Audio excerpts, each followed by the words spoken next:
Play something or starve, the billionaire laughed at her. Those words would haunt Richard Blackstone for the rest of his life, because what happened next in that upscale hotel restaurant didn't just shock everyone present, it completely shattered everything he thought he knew about talent, class, and human dignity. A homeless 19-year-old girl named Emma had just walked into the most expensive restaurant in Manhattan, asking for work or just a simple meal. Within minutes, she'd be standing at a concert grand piano, about to deliver a performance that would leave a room full of wealthy patrons speechless. If you're watching this, please subscribe and let me know where you're watching from in the comments below. This is the true story of how 10 minutes of music exposed a billionaire's cruelty and revealed a genius hiding in plain sight. Here's what really happened. Emma Rivers had been surviving on the streets of New York for 8 months. Every morning she'd wake up in the shelter, pull on the same worn jeans and faded jacket, and head out to find work. Any work that would pay enough for a decent meal. But Emma wasn't always homeless. Just 2 years ago, she'd been a rising star at Juilliard, a child prodigy who'd been playing piano since she was 4. Her parents, both musicians themselves, had sacrificed everything to nurture her talent. Private lessons, competition fees, the best instruments money could buy. Then the accident happened. A drunk driver took both her parents in one terrible night, leaving Emma with nothing but grief and a mountain of medical bills. The insurance money ran out. The apartment went first, then the piano, then everything else that mattered. Now she cleaned offices at night and waited tables when she could find shifts. Her fingers, once nimble enough to tackle the most complex Chopin etudes, now scrubbed floors and carried trays. The calluses had changed, but the muscle memory remained, hidden beneath layers of survival. This particular Tuesday morning, Emma found herself standing outside the Meridian Grand, a 5-star hotel known for its crystal chandeliers and clientele, who paid more for lunch than most people made in a week. The restaurant's ornate windows revealed glimpses of marble floors and, in the far corner, a beautiful Steinway grand piano that seemed to gleam under the ambient lighting. Emma's breath caught when she saw it. Her fingers twitched involuntarily, remembering. She forced herself to look away. Inside that same restaurant, Richard Blackstone was holding court at his usual table. At 55, Richard had built a hotel empire through ruthless business practices and an unwavering belief that people fell into 2 categories, those born to serve and those born to be served. He wore his wealth like armor, the perfectly tailored Armani suit, the Rolex that caught the light when he gestured, the air of absolute authority that made waiters nervously adjust their ties when he walked past. Richard believed deeply that success was always deserved, and failure was always a character flaw. The problem with society today, he was telling his lunch companion, a city councilman, is that we've forgotten the value of earning your place. Everyone expects handouts. The restaurant hummed with quiet conversations and the gentle clink of expensive silverware against fine china. The Steinway sat silent in its corner, more decoration than instrument. According to the manager, it hadn't been properly played in years, just background music from hired pianists who played safe, forgettable melodies for the dinner crowd. Emma pushed through the revolving door, her heart hammering. She approached the host stand where an impeccably dressed man looked her up and down with barely concealed distaste. "I'm sorry, but we're fully booked," he said before she could speak. "I'm not looking for a table," Emma replied quietly. "I was wondering if you needed any help in the kitchen or waiting tables or—" Her voice trailed off as she saw his expression. "Miss, this really isn't the place for you. Perhaps you'd be more comfortable at the McDonald's down the street." The words hung in the air. Several nearby diners had stopped their conversations, sensing drama. Emma felt her cheeks burn, but she held her ground. "I'm a hard worker. I have experience. What seems to be the problem here?" The voice cut through the tension like a blade. Richard Blackstone had risen from his table and was walking toward them, his expensive shoes clicking against the marble floor. The host immediately straightened, recognizing his most valuable customer. Mr. Blackstone, I was just explaining to this young lady that we don't have any positions available.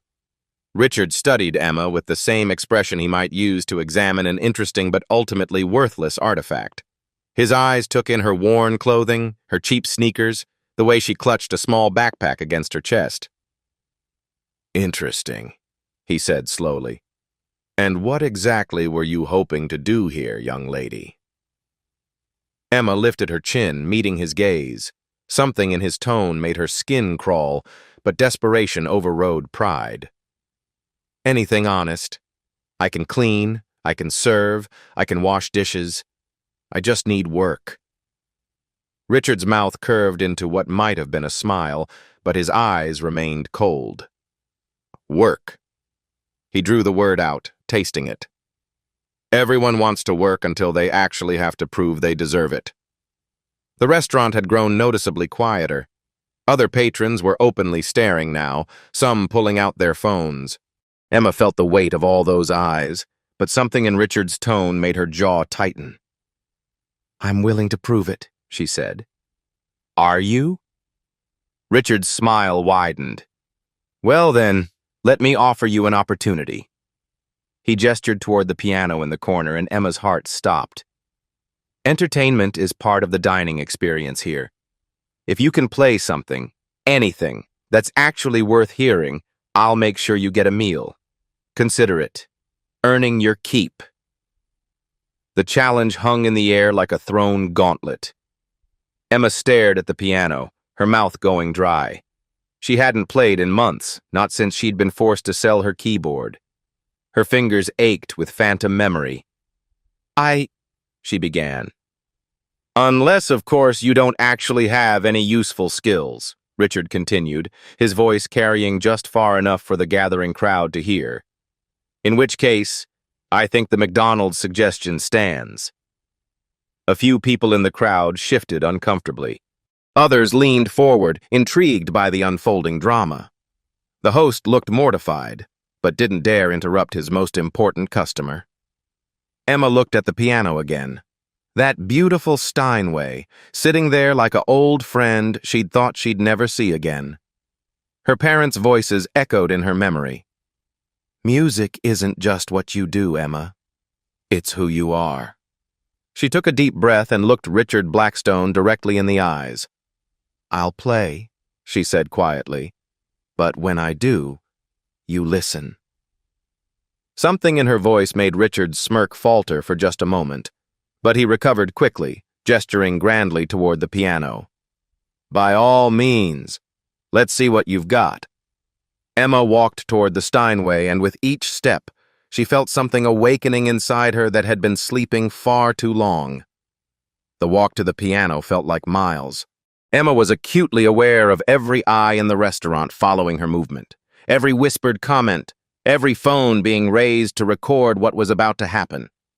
Her worn sneakers were silent against the thick carpet surrounding the piano area, but her heartbeat thundered in her ears. Richard Blackstone followed at a leisurely pace, hands clasped behind his back like a professor about to observe a particularly interesting experiment. His voice carried easily across the now quiet restaurant.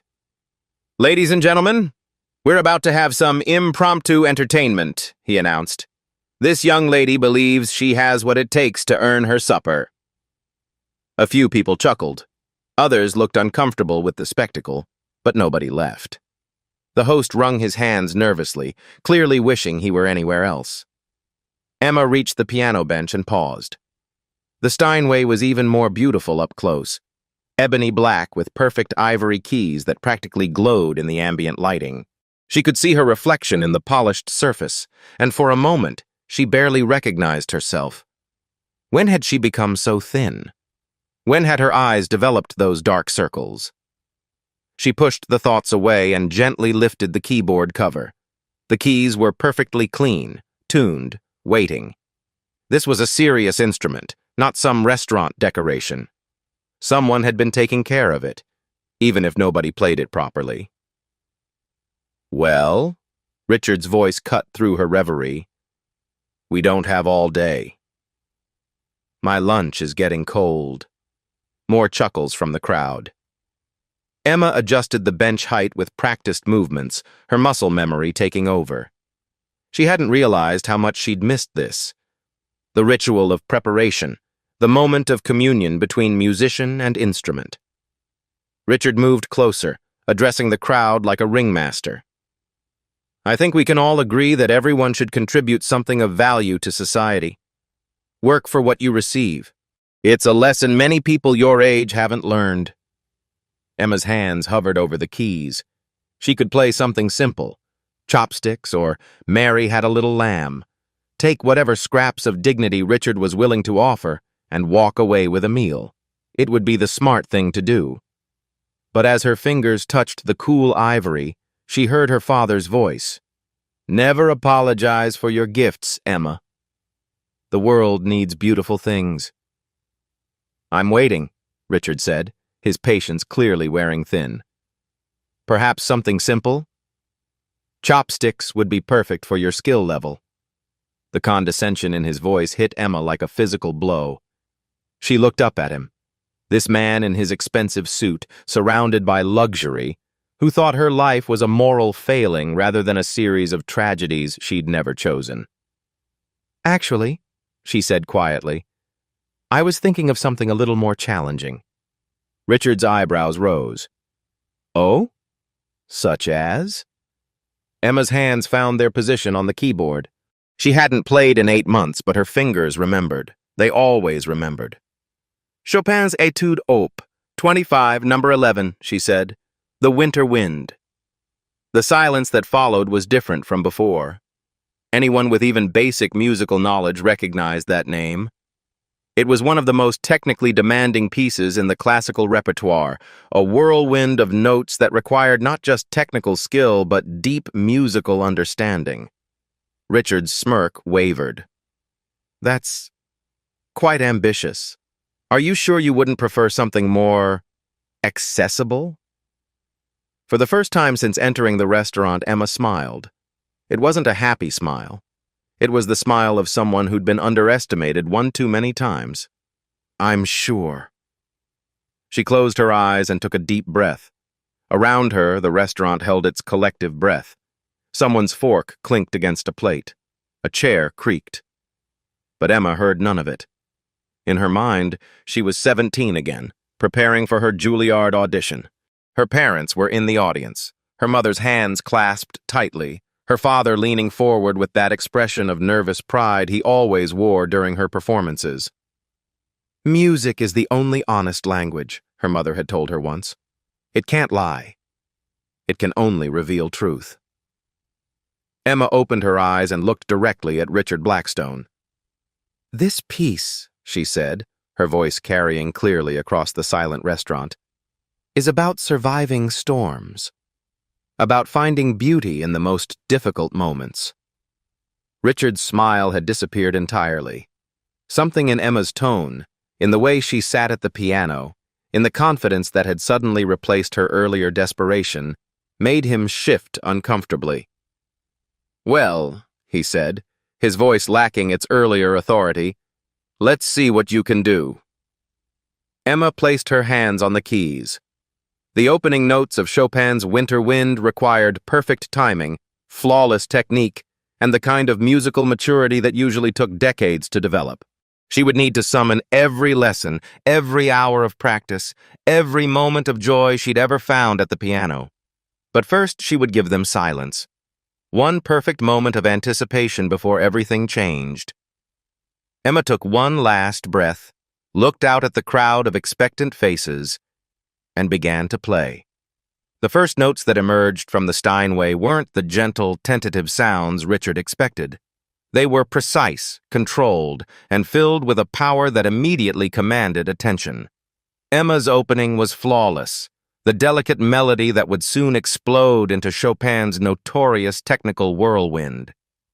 Richard's confident smirk began to crack. He'd expected amateur plinking, maybe a butchered version of a popular song. Instead, he was hearing the opening measures of one of classical music's most demanding pieces, played with a maturity that made his chest tighten uncomfortably. That's actually Chopin, whispered a woman at a nearby table. Her companion, an older man with silver hair, leaned forward with sudden interest. Not just Chopin, he murmured back. That's Opus. 25, number 11. I heard Yuja Wang play this at Carnegie Hall. Emma seemed oblivious to the whispered conversations around her. Her entire being was focused on the keyboard, her fingers moving with increasing complexity as the piece began its inevitable climb toward technical impossibility. Her posture was perfect. Straight back, relaxed shoulders, hands positioned exactly as her conservatory training had drilled into her muscle memory. Richard cleared his throat loudly. Well, that's a nice start, but... The interruption died in his throat as Emma launched into the piece's first major technical passage. Suddenly, the restaurant was filled with cascading notes, each one crystal clear and perfectly placed. This wasn't the playing of an amateur or even a talented hobbyist. This was the work of someone who had dedicated their life to mastering an instrument. The conversations around the room stopped entirely. Waiters paused in their service, trays balanced in midair. Even the kitchen staff had begun emerging from the back, drawn by the sound of music none of them had expected to hear in their workplace. Richard found himself stepping backward, his earlier confidence evaporating with each perfectly executed passage. He tried to maintain his authoritative demeanor, but something fundamental had shifted in the room. The homeless girl he'd intended to humiliate was revealing herself to be something else entirely. She's not just playing the notes, the silver-haired man said in wonder. She's interpreting it. Listen to her phrasing. Indeed, Emma wasn't simply executing a technical exercise. She was telling a story through music, each passage building on the last, creating emotional architecture that had the entire restaurant in its grip. Her eyes were closed now, her body moving slightly with the rhythm, completely lost in the piece she'd once performed for judges who'd given her a standing ovation. Richard tried one more time to regain control of the situation. That's quite enough, he said loudly. Very impressive, but... Shut up. The words came from the silver-haired man, spoken with quiet authority. Don't you dare interrupt this. Richard's mouth fell open. He wasn't accustomed to being spoken to that way, especially not in public. But when he looked around the room, he saw that every face was turned toward Emma, every expression rapt with attention.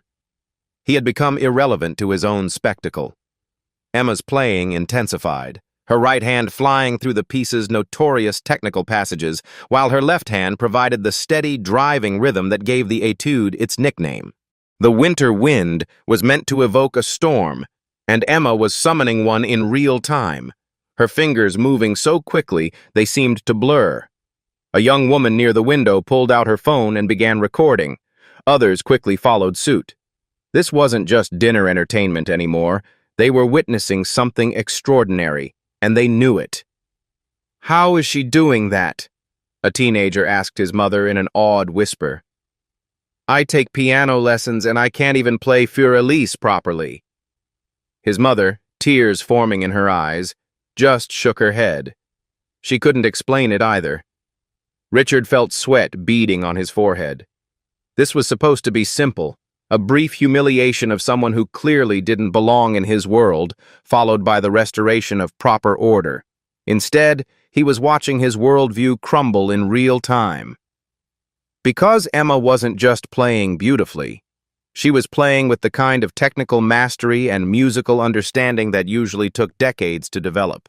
Every note was intentional, every phrase shaped with the confidence of someone who had lived inside this music for years. The restaurant's acoustics, designed to keep conversations private, now worked in Emma's favor. The music filled every corner of the space without overwhelming it, creating an intimate concert hall experience that none of them had expected when they'd sat down for lunch. My God, breathed the restaurant manager, who had emerged from his office to see what was causing the unusual silence in his dining room. We haven't had playing like this since... ever. Richard shot him a withering look, but the manager was too entranced to notice. Emma approached the piece's climactic section. The passage that separated true virtuosos from merely talented players. Her breathing remained steady, her technique flawless, as she navigated runs that would have challenged professional concert pianists. Yet there was nothing mechanical about her playing. Each note carried emotional weight. Each phrase told part of the story she was weaving. The winter wind was building to its inevitable storm, and Emma rode it like she'd been born for this moment.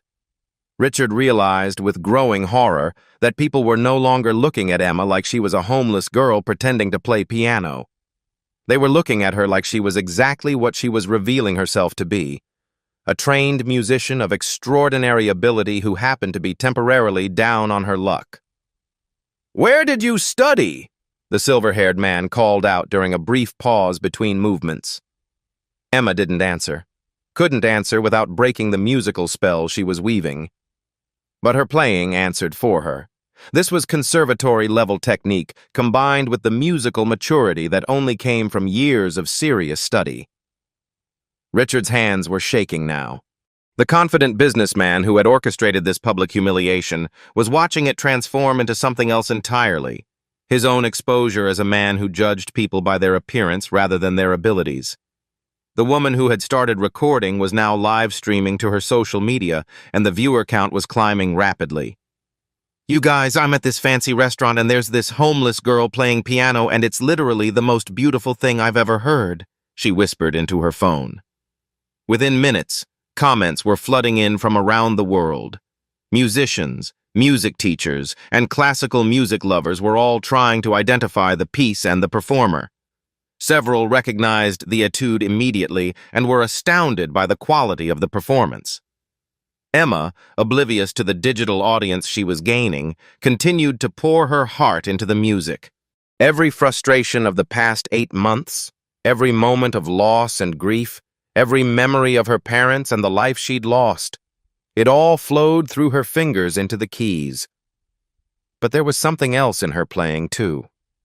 Hope. Resilience. The unbreakable core of who she was, beneath the circumstances that had brought her to this moment. Richard looked around the room desperately, seeking some way to regain control of the narrative, but everywhere he looked, he saw faces transformed by the music. People were crying, others were smiling with pure joy. Some were recording, already composing captions about the incredible performance they were witnessing. And in the center of it all sat Emma, her worn clothes and tired face transformed by the music flowing through her. She looked, in that moment, exactly like what she was, a true artist, sharing her gift with a world that desperately needed beauty. The climax was coming. Richard could feel it building in the music, in the tension of the room, in his own racing heart. Whatever happened next would determine not just Emma's fate, but his own reputation. The winter wind was about to reach its peak, and Richard Blackstone was about to learn what happened when you underestimated the power of genuine talent.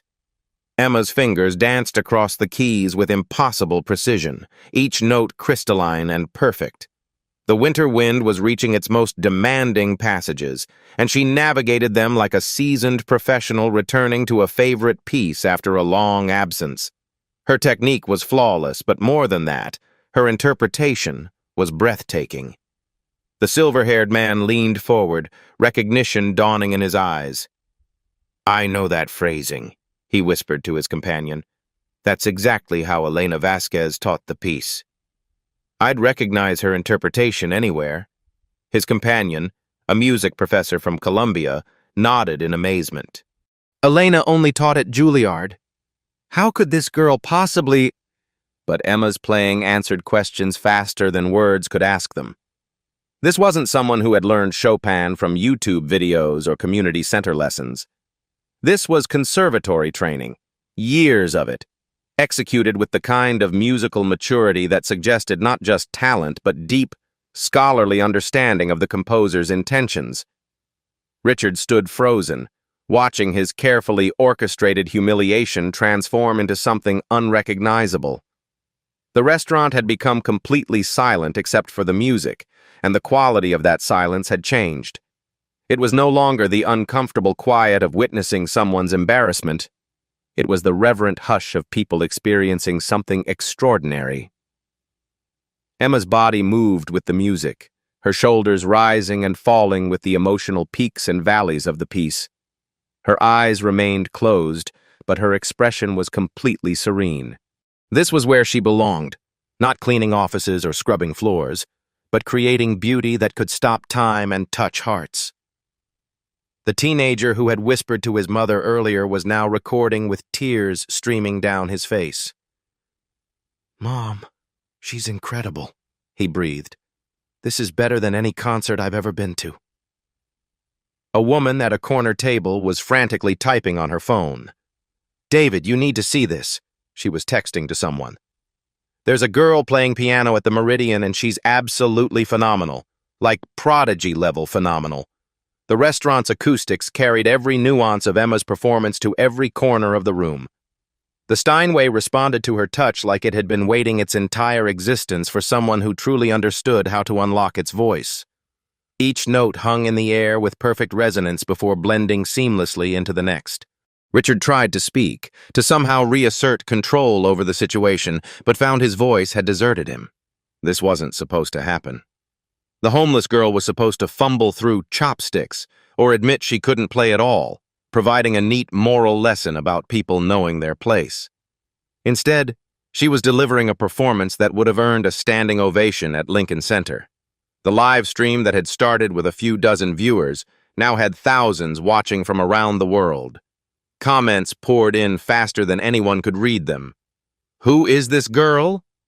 This is Chopin Opus 25 number 11, and it's perfect. Someone find out who she is and get her a recording contract. I'm a piano teacher and this is making me cry."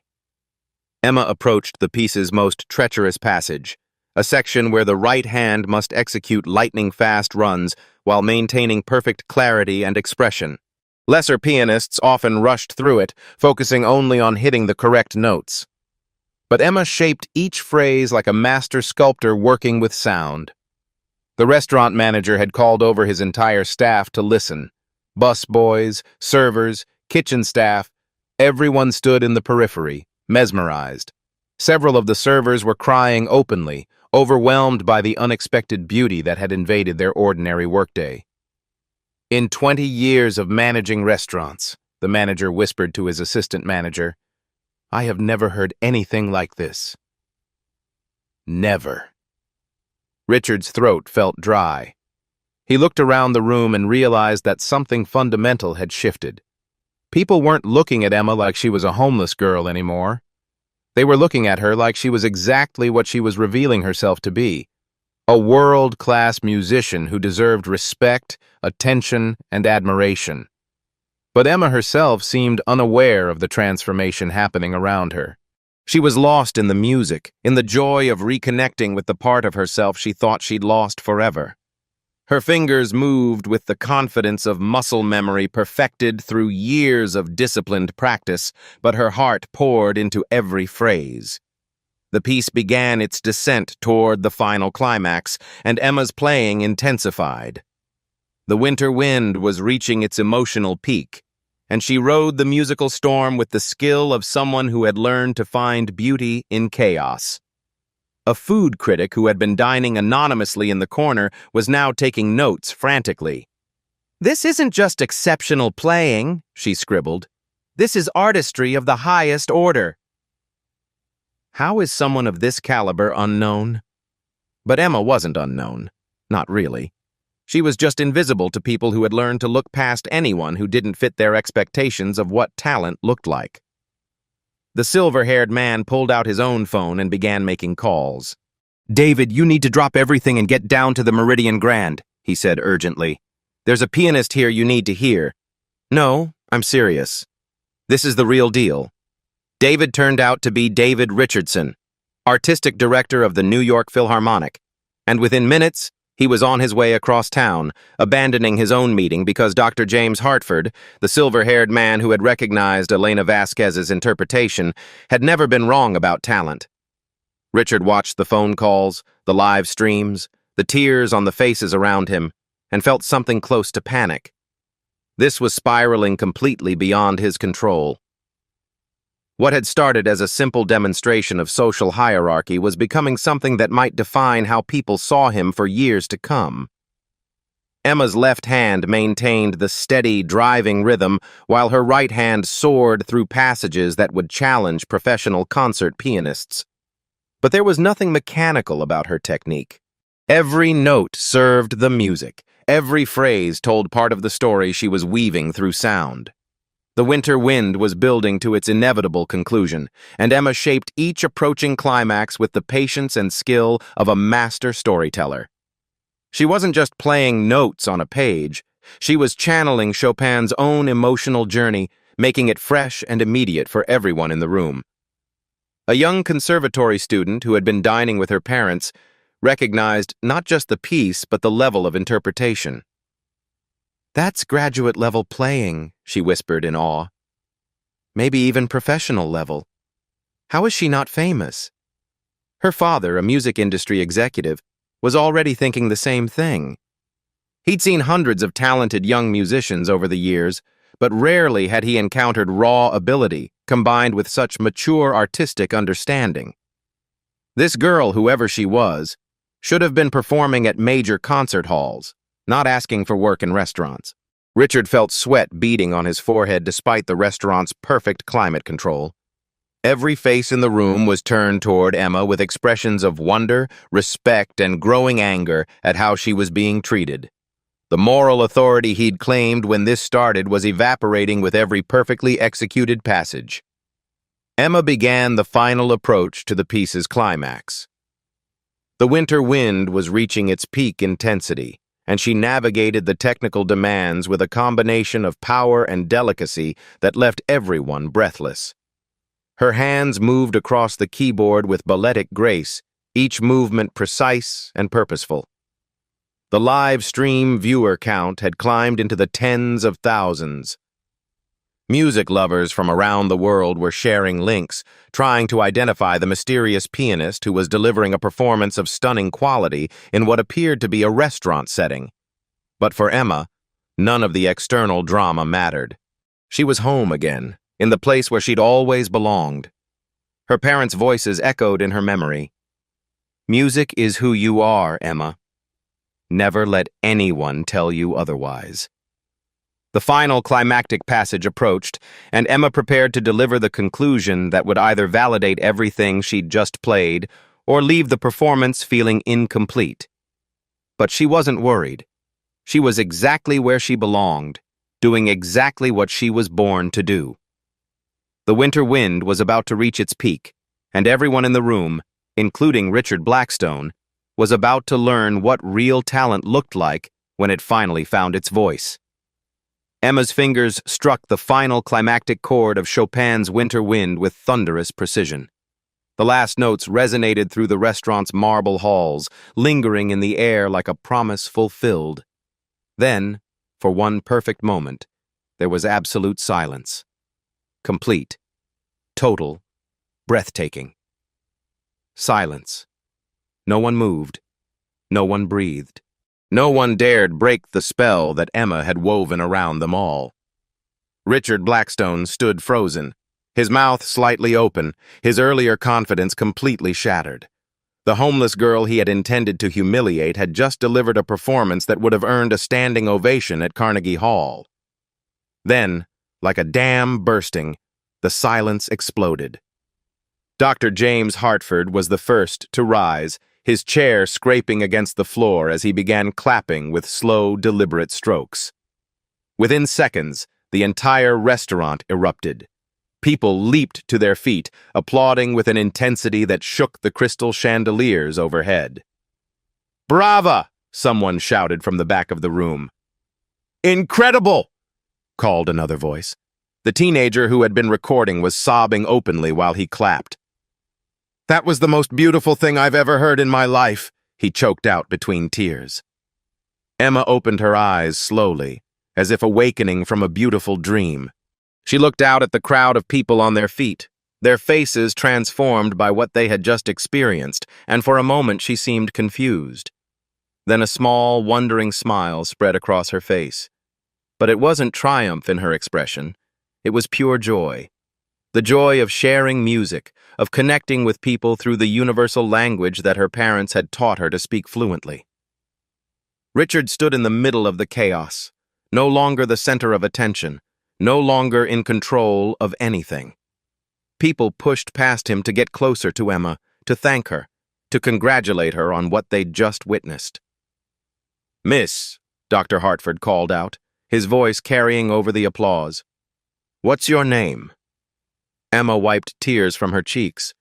She was crying too now, overwhelmed by the response. "Emma," she said softly. "Emma Rivers." "Emma Rivers," Hartford repeated, as if testing how the name felt. "Where did you study?" "Juilliard," Emma replied, her voice barely audible over the continuing applause. I was a student there." A gasp went through the crowd. Juilliard. That explained everything. The technique, the interpretation, the musical maturity that had left them all speechless. Richard finally found his voice. "Now wait just a minute," he began, but his words were drowned out by boos from the crowd. "You should be ashamed of yourself," called out the woman who had been live streaming. "That girl has more talent in her little finger than you have in your entire body. How dare you treat someone like that?" added another voice. "She asked for work, not charity," said Dr. Hartford, his voice cutting through the noise with quiet authority. "And you turned it into a circus." The food critic who had been taking notes approached Emma, her eyes bright with excitement. "Miss Rivers, I'm Sarah Martinez from the Times. Would you be willing to talk? People need to know who you are." But Emma seemed overwhelmed by the attention. She stood up from the piano bench, swaying slightly, and for a moment it looked like she might faint. The restaurant manager rushed forward. "Miss Rivers, please, sit down. Can I get you some water, some food?" He shot a withering look at Richard. "Anything you want is on the house. I am so sorry for how you were treated." Richard tried one last time to regain control. "Look, I was just trying to give her an opportunity." "To humiliate her," Dr. Hartford interrupted coldly. "That's what you were trying to do. But what you actually did was reveal something extraordinary." Hartford turned to Emma, his expression gentle. "My dear, I'm Dr. James Hartford from the New York Conservatory. I need to ask you, why aren't you performing professionally?" Emma's voice was barely a whisper. "My parents died 2 years ago. I couldn't afford to continue school. I've been surviving however I could." The silence that followed was different from before. This wasn't the reverent quiet of musical appreciation. This was the heavy silence of people grappling with injustice, with the realization that extraordinary talent could be hiding in plain sight among those society chose to ignore.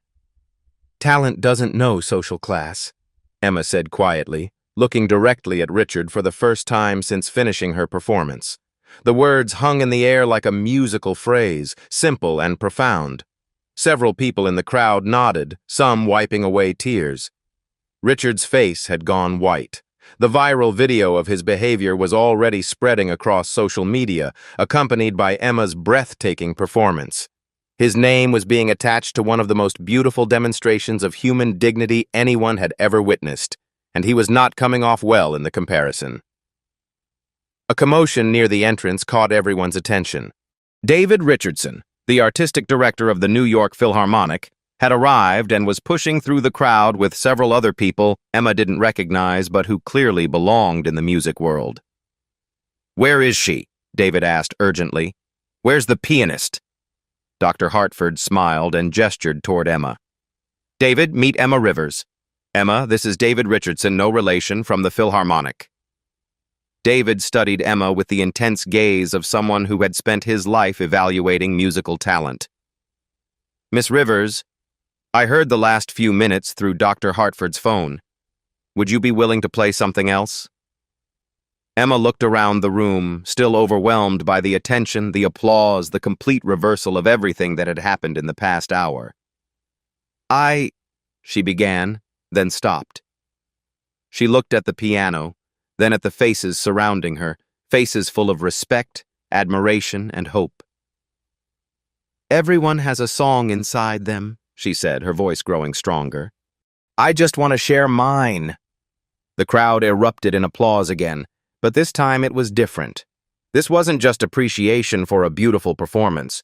It was recognition of a beautiful human being who had maintained her dignity and grace despite everything life had thrown at her.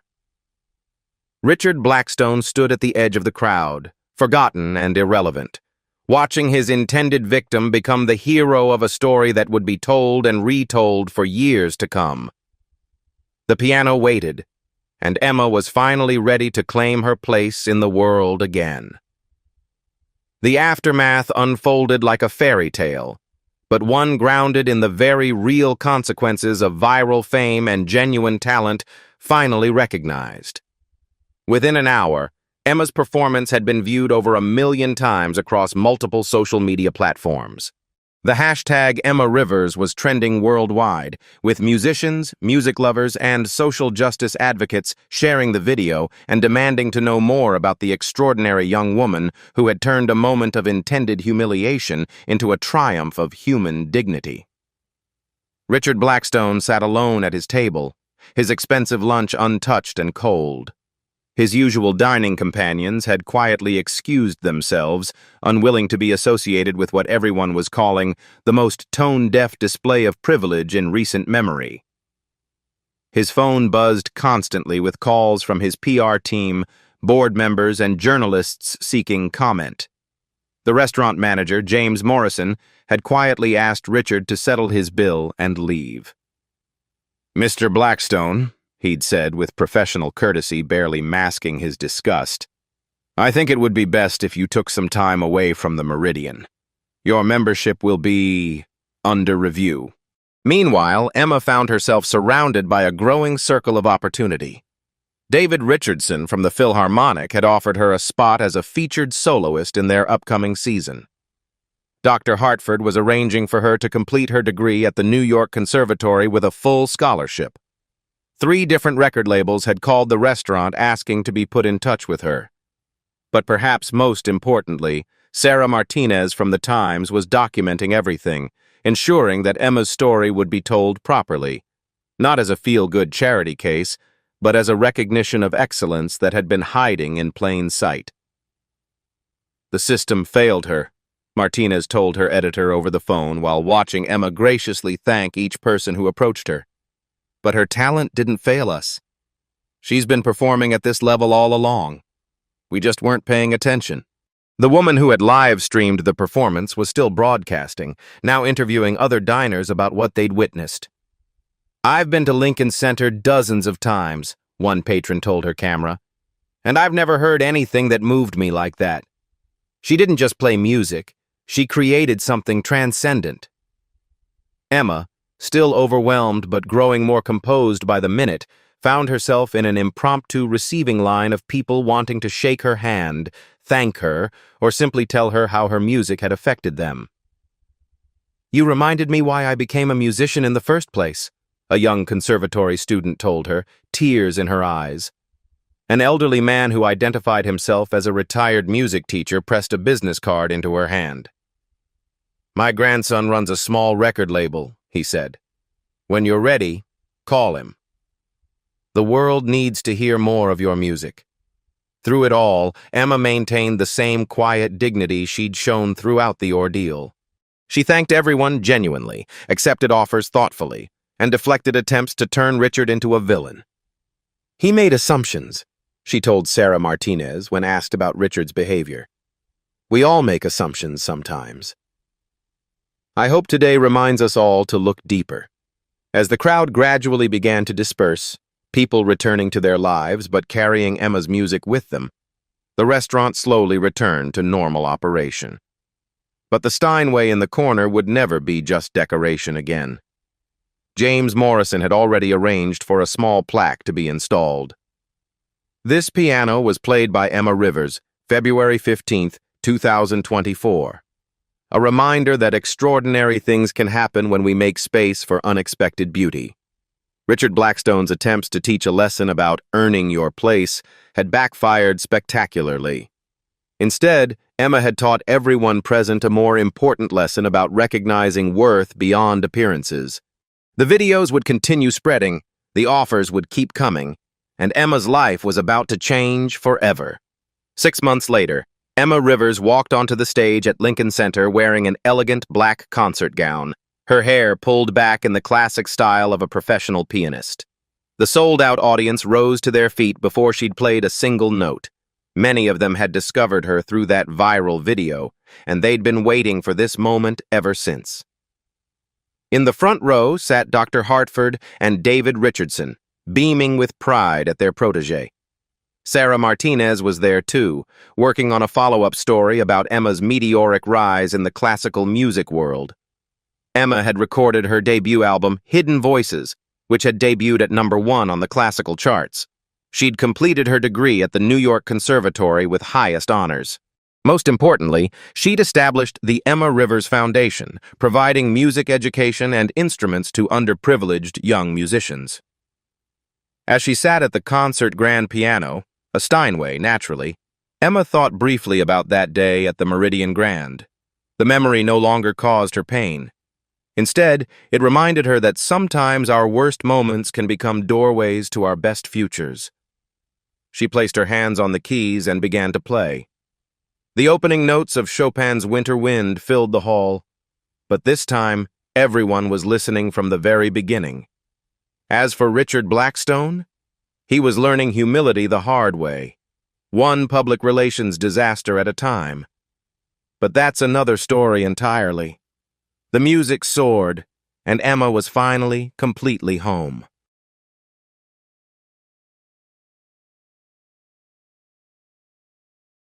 What happened today isn't just a story, it's a reminder. Silence protects systems, but courage rewrites them.